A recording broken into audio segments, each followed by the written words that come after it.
Planting. आज का जो मेरा टॉपिक है वो एक इंडोर और आउटडोर प्लांट है जिसे ये स्पाइडर प्लांट भी कहा जाता है। और स्पाइडर प्लांट की कई इकसाम है, जैसे वेरीगेटेड भी होता है और इसके अलावा इस तरह से ये ग्रीन जो सिंपल स्पाइडर प्लांट है ये मेरे पास मौजूद है। और आज मैं आपको सिखाऊंगी कि हम इसके सीड कैसे सेव कर सकते हैं और कैसे कलेक्ट कर सकते हैं। तो स्पाइडर प्लांट चूँकि एक फॉरएवर रहने वाला यानी लॉन्ग लास्टिंग प्लांट है। आप इसको अगर एक बार घर में ले आते हैं तो इससे काफ़ी आपको फ़ायदा होता है, क्योंकि ये एयर प्योरीफायर प्लांट है। और इसके अलावा अगर आप इसको देखते जाएं तो ये मल्टीप्लाई होने वाला भी प्लांट है। तो आप जैसा कि आप देख सकते हैं कि इसके छोटे छोटे पप्स और इस तरह से इसके जो फर्दर प्लांट हैं ये मल्टीप्लाई हो रहे हैं। और इसके अलावा साथ साथ अगर ये पप्स वगैरह निकालता है तो इसके साथ साथ तो और भी इसमें इजाफा होता है। जैसे पहले फूल खिलते हैं और फूलों के बाद इस तरह से बीजों की एक लड़ी सी निकल आती है। ये आप देख सकते हैं कि कितने सीड तैयार हो चुके हैं। तो ये सीड तैयार होने में तकरीबन एक साल में एक बार स्पाइडर प्लांट के जो बीज हैं वो भी तैयार हो जाते हैं और पप्स तो बहुत सारे निकल आते हैं। जब फ्लावर लगते हैं तो इसका मतलब है फ्लावर के बाद जो है इस तरह से इसकी मल्टीप्लाई होने वाली भी टाइमिंग शुरू हो जाती है। और ये साल में मुख्तलिफ दिनों में जो है मल्टीप्लाई होता है। जैसे कभी ये जो है मार्च से अप्रैल में मल्टीप्लाई हो जाते हैं इसके पप्स। और इसी तरह जून जुलाई में भी होते रहते हैं, यानी इसकी कोई टाइमिंग नहीं है। अगर आप एक बार प्लांट ले आते हैं तो आप जैसे जैसे इसे ऑब्ज़र्व करते हैं तो ये मल्टीप्लाई भी होता रहेगा, सीड भी बनाता रहेगा। और इसके अलावा जो है इसकी जितनी भी इस तरह से विंग्स हैं यानी ये जो इसकी बाजू सी हैं ये फैलती चली जाएंगी और इन पे हर नया प्लांट होगा। ये आप देख सकते हैं कि प्लांट का साइज़ जो है कुछ बड़ा है कहीं छोटा है।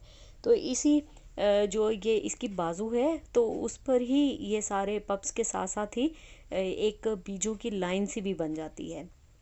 पहले फूल निकलते हैं जो कि सफ़ेद और पीले रंग के होते हैं। उसके बाद जब वो फूल ड्राई हो जाते हैं तो उसके ऊपर इस तरह से ग्रीन कलर के सीड्स लगना शुरू हो जाते हैं। और जब सीड्स लगते हैं तो कुछ ही दिनों में ये ब्लैक ब्राउन से होना शुरू हो जाते हैं और इनके अंदर काफ़ी तादाद में जो है ये इस तरह से सीड होते हैं जिनका कलर बिल्कुल ब्लैक कलर होता है, यानी काले रंग के ये छोटे छोटे बीज होते हैं। इनको आप कलेक्ट कर सकते हैं। और जैसे ही आप इनको कलेक्ट करें तो किसी एयर टाइट जार में या फिर पॉलीथीन के बैग में रख लें, ज़िपर बैग में रख लें। और जैसे ही जुलाई का महीना आए या फिर इसके अलावा सितंबर के महीने में भी आप इनको दोबारा से ग्रो कर सकते हैं। तो आज मैं आपको सारा ये प्रोसीजर सिखाऊंगी कि हम इनके सीड किस तरह से कलेक्ट कर सकते हैं। बस आपने याद रखना है कि जैसे ही इसके ऊपर फूल लगें तो फूलों के बाद वो फूल खुद ब खुद सूख जाएंगे और उसके बाद इस तरह से ब्लैक कलर का जो पॉड है वो तैयार हो जाएगा। यानी पहले ग्रीन होगा, ग्रीन अगर आप खोलने की कोशिश करेंगे तो उसके अंदर जितने भी सीड होंगे वो कच्चे होंगे, यानी वो बहुत जल्दी जो है डैमेज हो जाएंगे। तो आपने इस तरह से ख्याल रखना है कि ब्लैक जब सीड पॉट हो जाए यानी ब्राउन से ब्लैक हो जाए तो आप उसको ऐसे हाथ से मसलेंगे तो उसमें से जितने भी सीड होंगे वो सारे निकल आएंगे आसानी से। इस तरह से करते जाएं और आप सारे सीड कलेक्ट करते जाएं और फिर इनको अगले मौसम के लिए सेव कर लें। तो आपको ना सिर्फ इसके पप से बल्कि इस तरह इसके सीड पॉट से भी आपको मिल जाएंगे। बहुत सारे प्लांट आप तैयार कर सकते हैं घर में और मार्केट में भी सेल कर सकते हैं, क्योंकि मार्केट में इसी तरह ही सेव किए जाते हैं।